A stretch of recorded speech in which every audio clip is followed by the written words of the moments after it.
A major ice storm is on the way to parts of the viewing area. Coming up, I'll show you when the freezing rain arrives and the areas that could see close to ½ an inch of ice. It has been a long 5 days of cleaning up in Roxborough from the first winter storm. I'll show you how folks are getting ready for the next hit. This is the staging area in Brunswick County in the subdivision hit hard by the tornado this week. The governor is here today, touring and assessing the damage. The Triangle's #1 source for news. This is WRAL, coverage you can count on.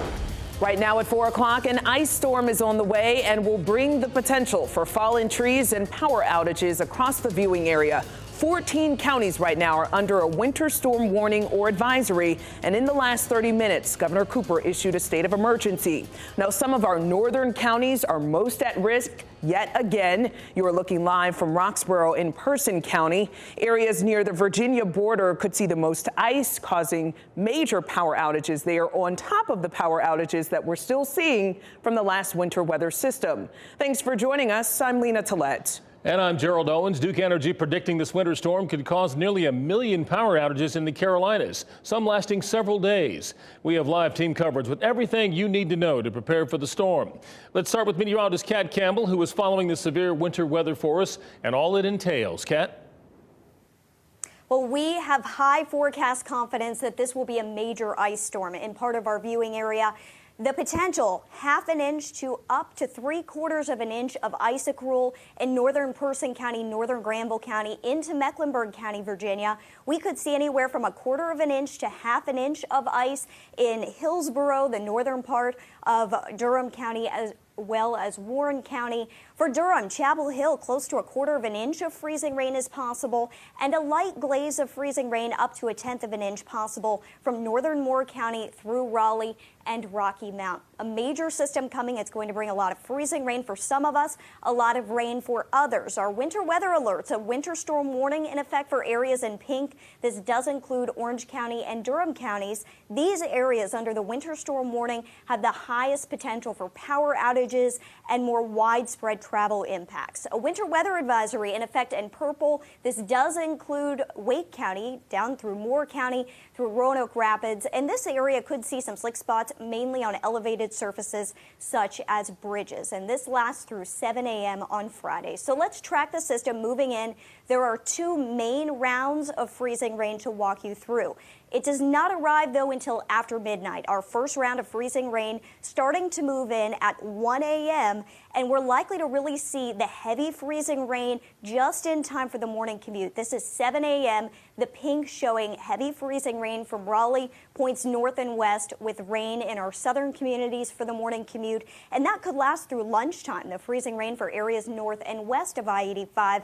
After lunchtime, the first round moves out of here, but we're watching our next round that's likely to move in Thursday evening and Thursday night. And this brings another round of freezing rain possible in our northwestern communities. For the rest of us, it is a lot of rain. Parts of the viewing area now at risk for flash flooding. We'll talk more about the flooding risk, plus a town-by-town look at road temperatures. It's an exclusive product you'll only see here on WRAL. I'll show you when and if the roads will be safe to travel on tomorrow.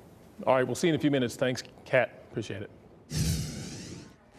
Good afternoon. I'm Mark Boyle in the Live Center. That state of emergency was just issued within the past few minutes. One of the main reasons from the governor's office to make sure power crews can get here and get here quickly from out of state.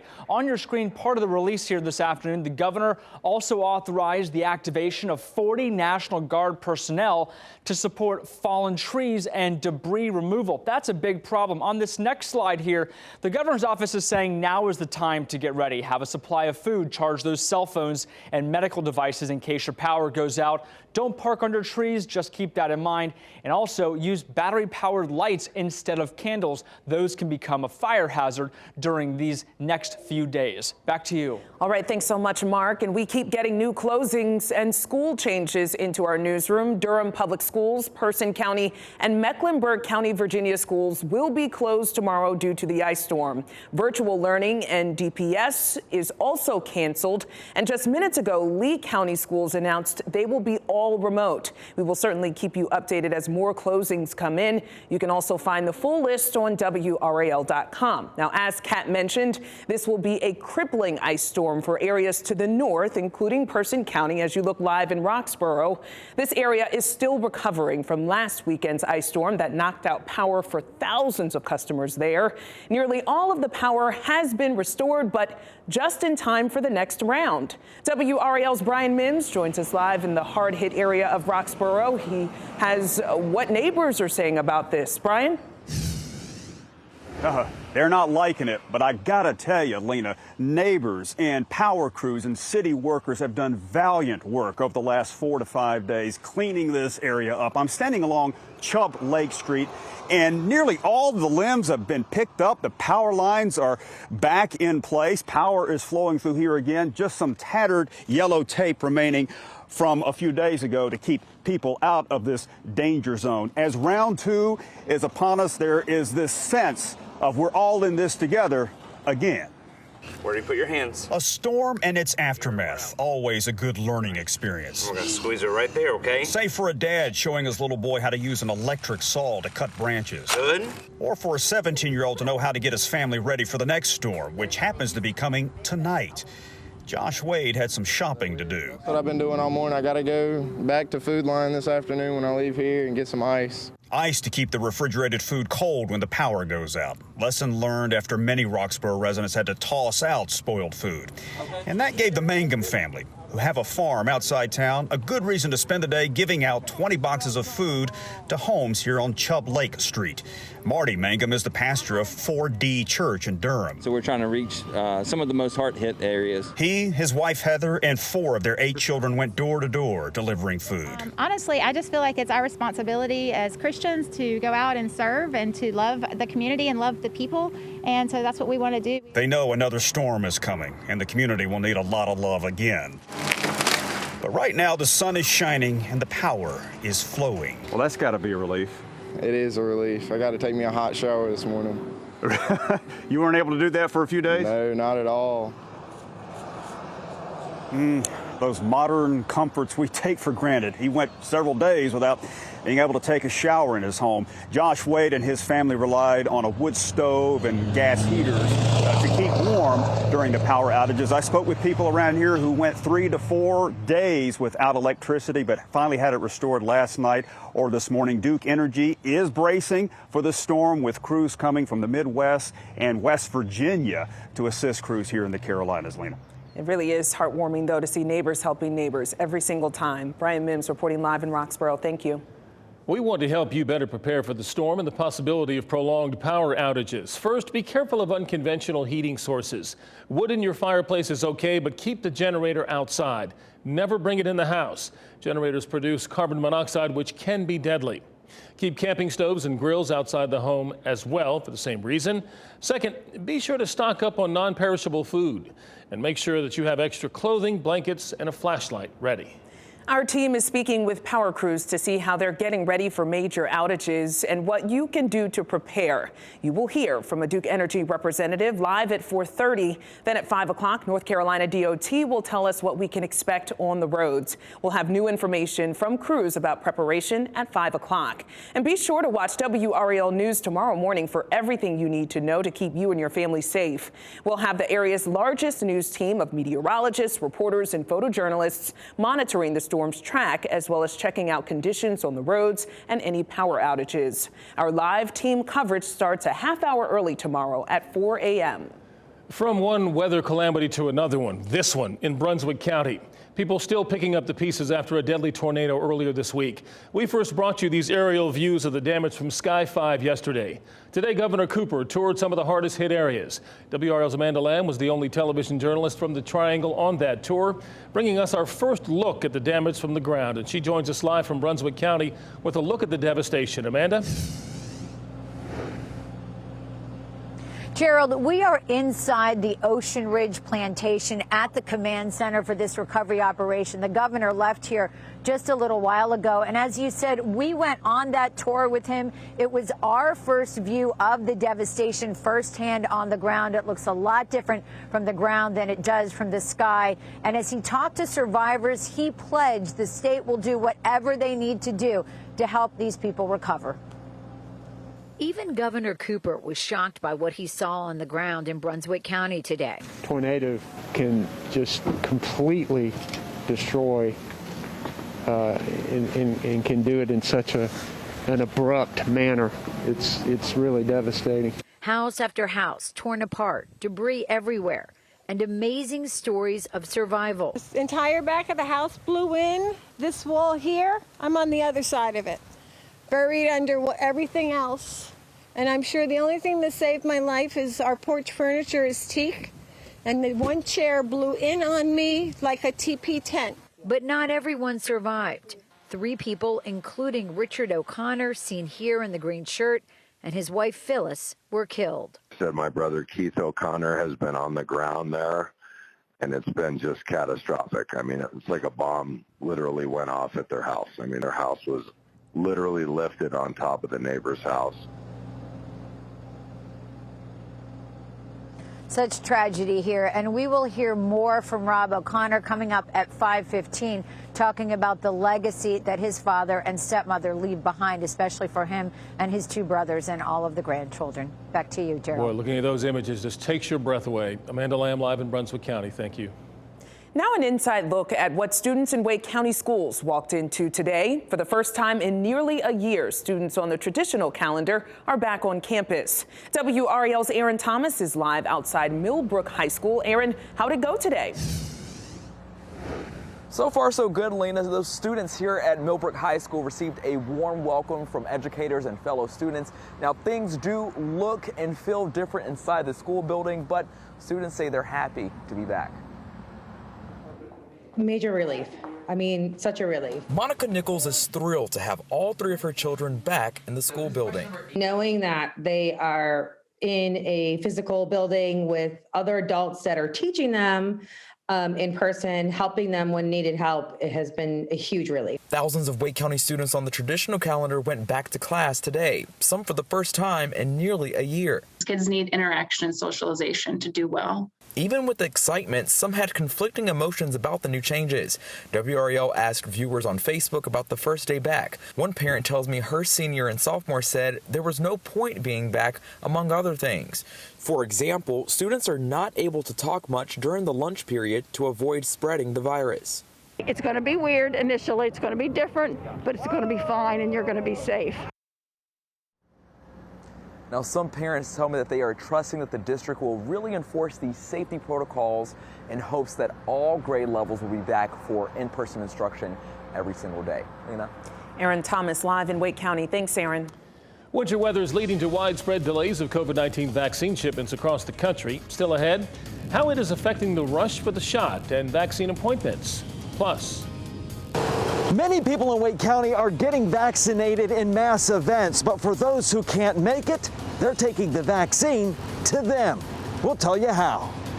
And 2 suspects charged in a drive-by shooting of a 9-year-old are now facing federal charges. What we've learned from court documents tonight at 5 o'clock.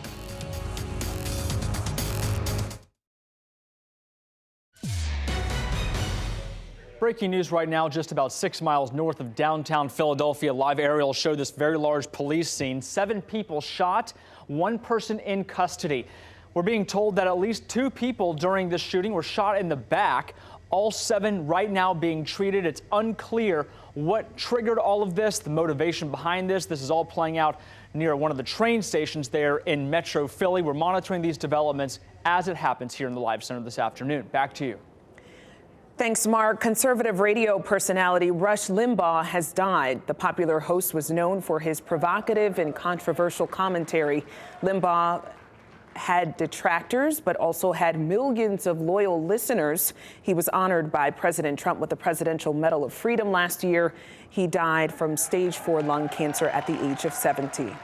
This week alone, thousands of people will be vaccinated at PNC Arena in Raleigh, but there is also concern for those who can't make it out to these massive events.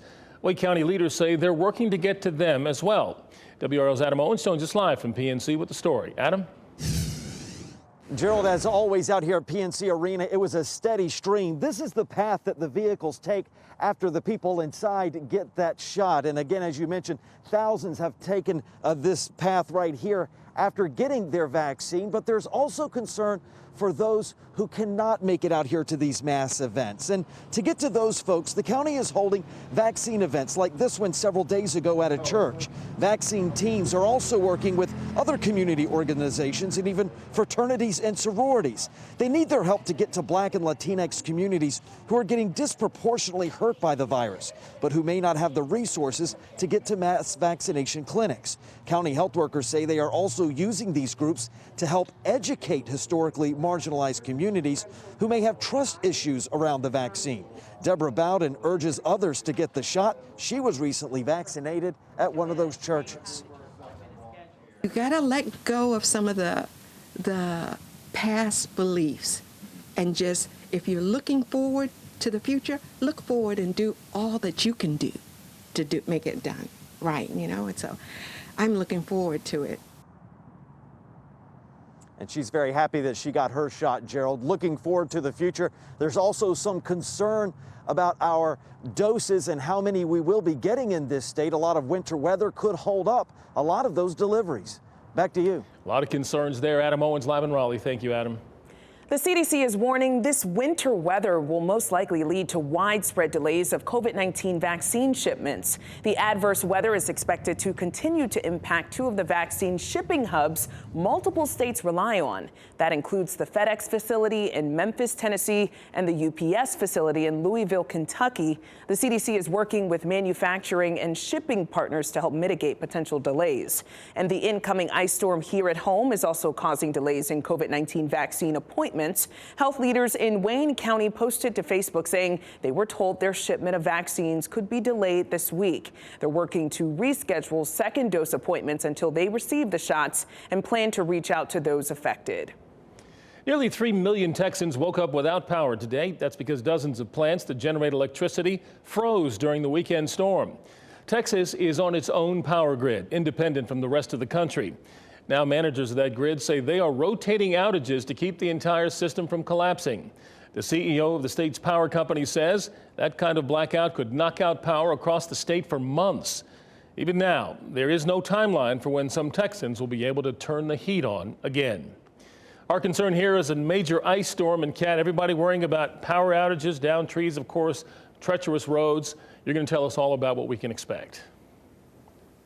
And we do expect to see power outages here. We're pretty confident in that, especially in our northern counties. I know it's the last thing you want to hear, but you have time to prepare for it, and that is what you need to be doing today. We're talking about half an inch or more of freezing rain in Roxborough, Henderson, South Hill. Even Durham and Chapel Hill could see close to 1/4 of an inch of freezing rain with this system, and that's more than what you saw this weekend. Closer to Raleigh, Rocky Mount, Lewisburg, talking about a light glaze of ice possible, but less likely to see the power outages in those communities or significant travel impacts, but we could still see some slick bridges. So let's talk about what these numbers mean, because I know sometimes it's tough to put it into perspective. When you have 1/10 of an inch of freezing rain or that light glaze like what we are forecasting here in Wake County, that is when your cars, your windshields start to coat over with some ice. Mainly bridges are the slick spots on the roads, and some light icing is possible, especially on trees and elevated surfaces. Things start to really ramp up when you get closer to 1/4 of an inch, and this is what we are forecasting in Durham and Chapel Hill. Roads can become icy at this point, not just bridges. Tree limbs can start to break, and this is when we have a moderate chance for some scattered power outages. But we are forecasting half an inch or higher in our northern counties, and this is a major ice storm. Travel impossible at times, widespread outages. We really encourage areas along the Virginia line to just try to stay home tomorrow if you you can. This is a system that we are tracking. There are a couple things that make this system unique and why we think it's going to be worse than the previous ice systems that we've had move through.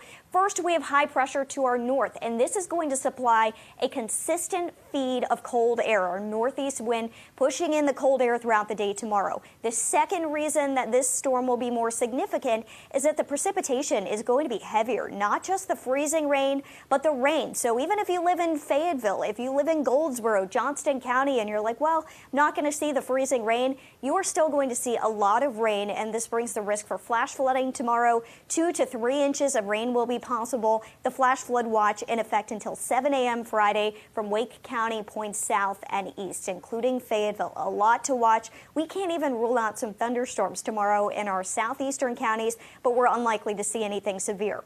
Tomorrow morning, widespread impacts to the morning commute. It could be a heavy freezing rain that we are dealing with in our northwestern counties. Road temperatures 25 in Roxborough, 27 in Durham, 26 in South Hill, and even below freezing in Raleigh at 9 a.m. tomorrow morning. So it's the morning hours that we have the biggest impacts on the roads. Road temperatures above freezing in our southern counties. That's why we are not concerned about freezing rain.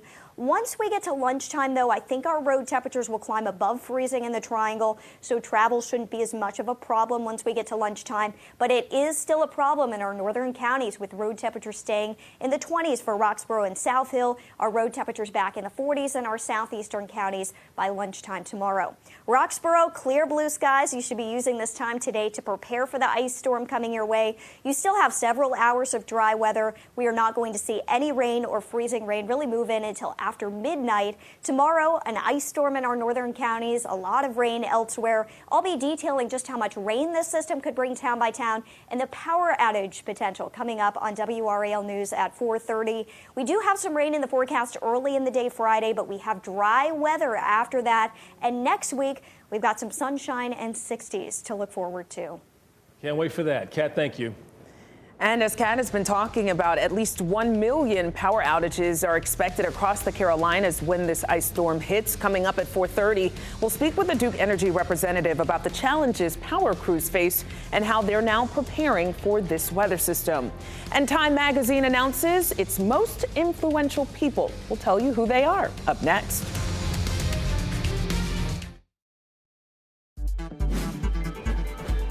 This What's Trending report, sponsored by Rug & Home. Time Magazine is highlighting some of the world's most influential people. The list recognizes 100 people who they believe are defining leadership for the next generation. Time published 6 different covers for the list. It includes singer Dua Lipa, author Britt Bennett, fashion designer Telfar Clemens, and Sanna Marin, the Prime Minister of Finland. Other prominent names that made the list: Nebraska Senator Ben Sasse, CNN journalist Abby Phillip, and Youth Poet Laureate Amanda Gorman, who, of course, has now become a household name. Yes, because of the inauguration. Yes. Didn't see you up there. Maybe it's on a different page. You know, maybe just go to the back. All right, you we'll know, just flip that all the way to the back. Apple's mixing it up with its latest batch of emojis. The tech company recently updated its operating system, and these new emojis include a face with the spiral eyes, a face hiding in the clouds, and different genders with beards. Not sure why that is part of them, but anyway. For people in love, there is also a new heart on fire emoji. Ooh. And if you just broke up with your significant other, you can use the new mending heart emoji. I can see myself using the heart on fire emoji, but the rest of them in the clouds, I don't quite get it. If you're just nebulous and you just kind of, I don't know, out there. Okay. I wonder who requested that one. Well, we continue to follow our breaking story today. Our team of meteorologists tracking the ice storm headed our way tomorrow. Many people could lose power. We'll have an expert from Duke Energy here to talk about how they are preparing. That's up next, right here at 4:30. Plus, Governor Roy Cooper weighs in on legislation that would require districts to send students back to the classroom.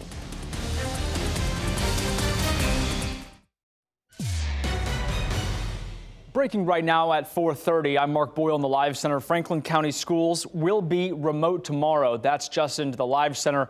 We have an updated list of all the closures on our website, WRAL.com. As we move into the afternoon this evening and to tomorrow, we're going to be watching this Duke Energy outage map very closely. Right now, there's just a few dozen power outages right in the Raleigh area into the north, but no major issue to speak of. However, Duke is mobilizing thousands of line workers, bringing in more than 1,000 from out of state to have them positioned in the right place because there could be more than 1 million customers without power as this orange ice storm is now imminent. We're monitoring this for you here in the Live Center today. Back to you. All right, thanks, Mark. And as he just talked about, extensive power outages expected in parts of the viewing area, up to 1 million in the Carolinas alone. So joining us now live via Zoom is Meredith Archie with Duke Energy. Meredith, thanks so much for being with us. Thanks for having me, Lena. So thousands lost power in last weekend's ice storm, and for some, power is only just getting restored in time for another storm. Can you tell us why it took days to get the power back on for those customers? You know, over the weekend, we saw outages really spread throughout our territory, and a lot of them were caused by significant damage to our equipment and our infrastructure. And that, on top of some tough conditions for restoring power, including saturated grounds and continued rain, did make for a lengthy restoration. So how are you preparing for tomorrow? Are you expecting extra staff? We are. We're bringing in thousands of additional crews from different states. We have over 5,000 crew members. That includes line technicians and vegetation management specialists that will be positioned across the state to help with the restoration process. We wanted to provide a little bit of context for our viewers because we know ice can add stress to trees and power lines. Just 1/4 inch of ice can add 250 pounds, and 1/2 inch of ice can add 500 pounds. So how do you prepare for this potential impact to power lines to keep people safe? That's right. And ice is really a main culprit for outages when we look at winter weather. And that 1/4 inch of ice accumulation is really an important threshold for us. That's when you see tree limbs starting to come down on our power lines. And then that 1/2 inch is when it really causes additional stress on the power lines themselves. So we've been doing things today like, we've done all of the aerial inspections of our transmission lines and trees to make sure there's no issues there and to clear the trees where we can in advance, and then certainly just having people positioned to respond as quickly as we can. Really quickly, how can people report an outage? Sure, you can report an outage several ways. You can go online to duke-energy.com. You can also text out to 57801, or you can report it over the phone. Right, Meredith Archie with Duke Energy. Thanks so much for your time. Thank you.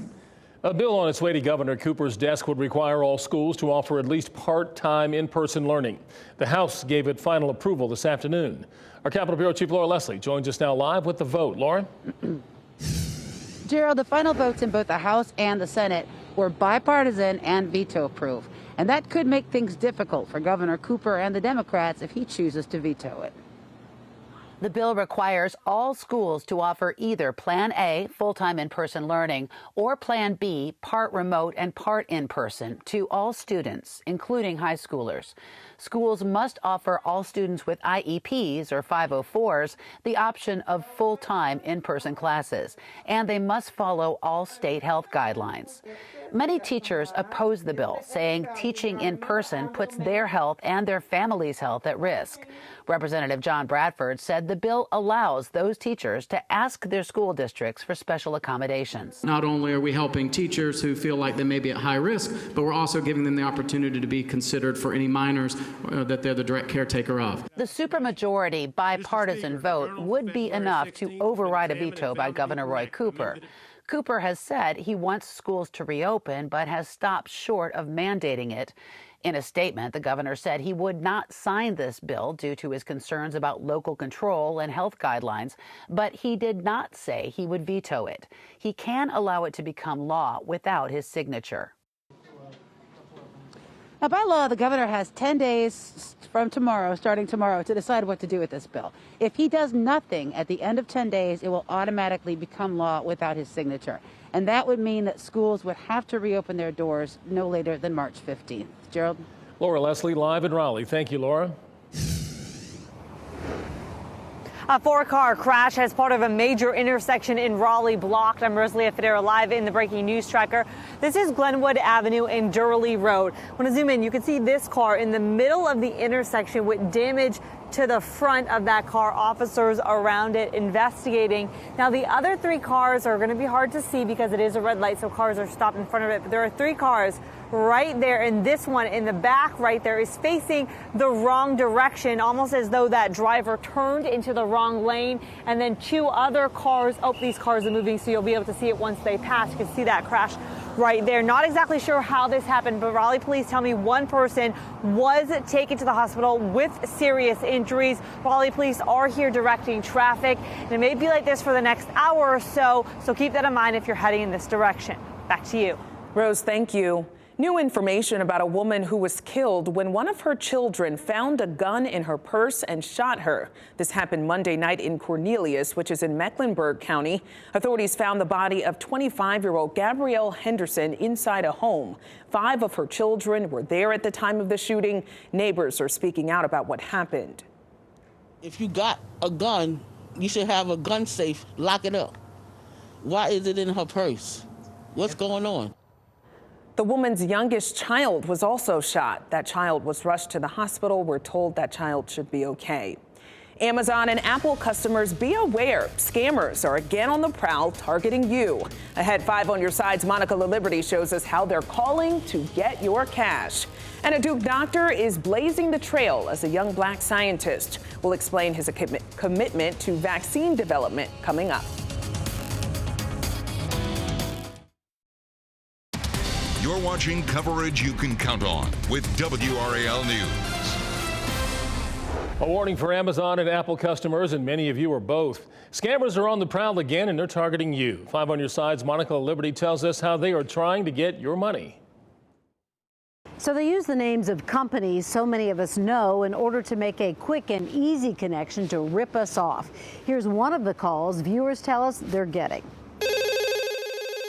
We are calling you from Amazon. This is a confirmation call regarding the recent order. If you want to stop and cancel this order, please press 1. Don't fall for it. A viewer in Hope Mills emailed about a phone call her husband got requiring him to verify a purchase made on Amazon for $900. They knew it was no good. The FTC recently warned about the calls and similar ones supposedly from Apple. Those claim there's been suspicious activity with your Apple account. They're a scam to get passwords and credit card numbers, all under the guise of helping you. Don't talk with them. Based on what victims tell us, once you start a conversation, it becomes easy to get sucked into their antics. And ahead at 6, we'll talk with a local victim who, like so many others we've talked with over the years, cannot believe he fell for such a scam. He shares how they convinced him to drive to Target to buy a gift card. Monica LaLiberty, WRAL News 5 on your side. They are just so convincing. Well, next at 4 o'clock, residents reach out to WRAL with concerns about the incoming rain and ice. There's flooding here in Spring Lake. You can see the water under the house, and unfortunately, more rain is on the way. Road floods, cars that come through here would have them spin out. We'll tell you how residents are coping. And a significant storm is on the way tonight. Some areas at risk for widespread power outages, others at risk for flash flooding. I'll let you know what to expect where you live coming up.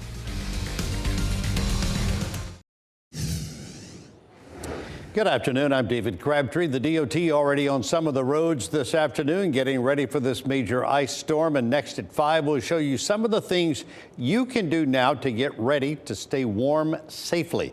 And people in this neighborhood pay utility bills as part of their rent. They wrote to WRAL saying their landlords didn't pay the bills, and now they have no running water. WRAL gets answers coming up on our news beginning at 5. Gerald? All right, David, thank you. Epic Games has filed an antitrust complaint against Apple with the European Commission. The Fortnite developer says The 30% cut that Apple takes on App Store purchases is anti-competitive. Epic says Apple uses its control of the iOS ecosystem to benefit itself while blocking competitors. Apple and Epic are set to fight it out in the U.S. court in May. You can read more about the new lawsuit on the WRALTechWire.com.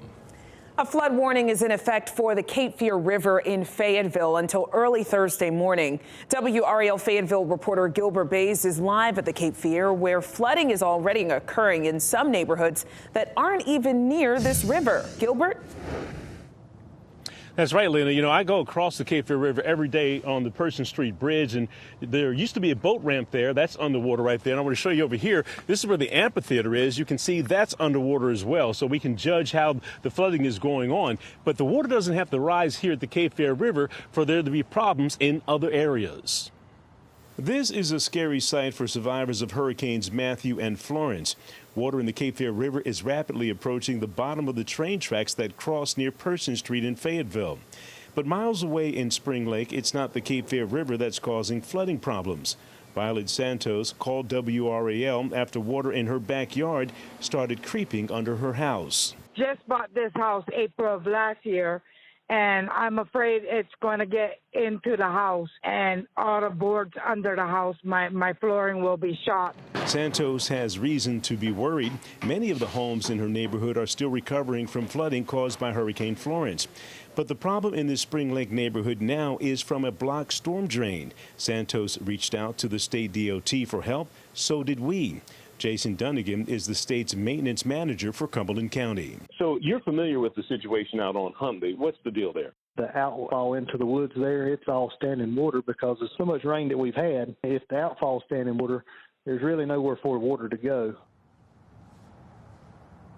So the translation is there's nothing they can really do until they get a little dry spell here and the water goes down, and then they'll be able to get some equipment out there to help those folks in Spring Lake. I tell you what, this is unfortunate for the Cape Fear River and the folks in Spring Lake and other areas in Cumberland County that are flood prone.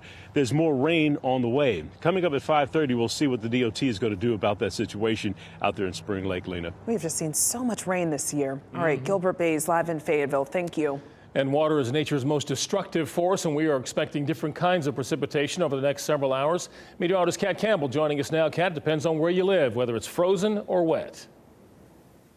And the wet precipitation, all the rain that we are going to see is going to add up. There's a risk for flash flooding, river flooding, of course, as Gilbert was telling us. We are not likely to see the Cape Fear crest until this weekend, and that could enhance our potential for flash flooding. 2 to 3 inches of rain possible. So from Wake County south and east, there is a flash flood watch that's in effect until 7 a.m. Friday. A lot of rain is on the way with this system.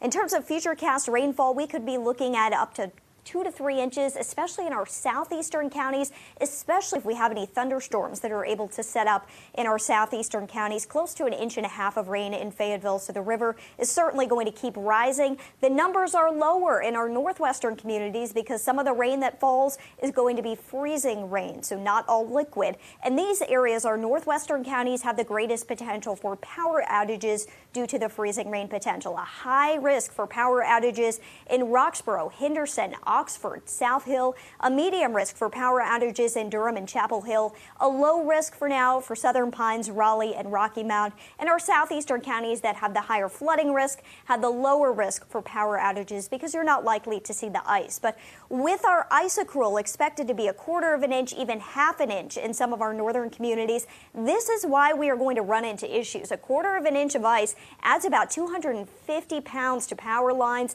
That means about a 2-foot drop. And when you talk about 1/2 inch of ice accrual, that's a 4-foot drop in power lines. In addition to that, trees could come down, and that's going to cause even more problems. That's why we encourage you to prepare for power outages. Consider alternative heating sources, stock on non-perishable foods. Look at our temperatures for the next several mornings. If we run into power outages that are extended, they are going to be at or below freezing, and 26 Saturday morning, 25 Sunday morning. So it will be very cold for folks that may may not have power, especially close to the Virginia line due to this ice storm. That's why we encourage you to be prepared, not scared. We want you to get ahead of this system. We are dry through midnight, no problem. So you still have several hours to get outside or to get out, stock up on any supplies you may need. Temperatures quickly plummet into the low 30s tonight, and we expect our first round of freezing rain to move in between about 1 a.m. and the morning commute. 5 a.m. we could start to see heavier freezing rain coming down in our northwestern counties. Icing expected through the morning commute from the Triangle Points north and west. And then we have a brief break before a second round of rain and freezing rain is likely to move in tomorrow evening and tomorrow night. A lot to track. Meteorologist Mike Mays is going to have a more in-depth look at the timeline for the freezing rain and heavy rain, as well as our latest forecast for how much freezing rain you could see where you live, coming up on WRAL News at 5. Once we get past tomorrow, we do have some rain that lingers into early Friday, Gerald, but after that, it's a dry weekend. We dry out Friday night, Saturday, and Sunday. Sunshine and 60s finally on the way next week. Can't remember the last time we had one of those, a dry weekend. Thank you, Kat. Scientists are taking a lead role in vaccine development right here in North Carolina. Up next, we'll introduce you to a man dedicated to developing vaccines. Plus, changes to airline travel, how some ticket prices are changing during the pandemic.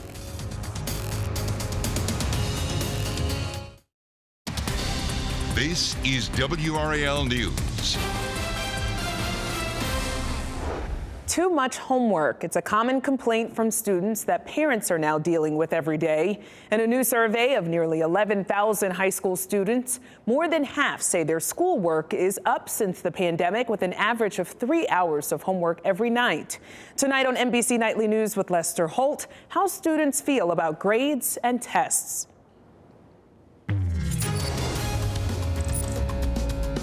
When it comes to understanding the pandemic, researchers are hard at work in the Triangle. One associate professor at Duke is breaking down barriers. In this Forward Together report, WRAL's Micaiah Thurman introduces us to a change maker who is dedicated to developing vaccines.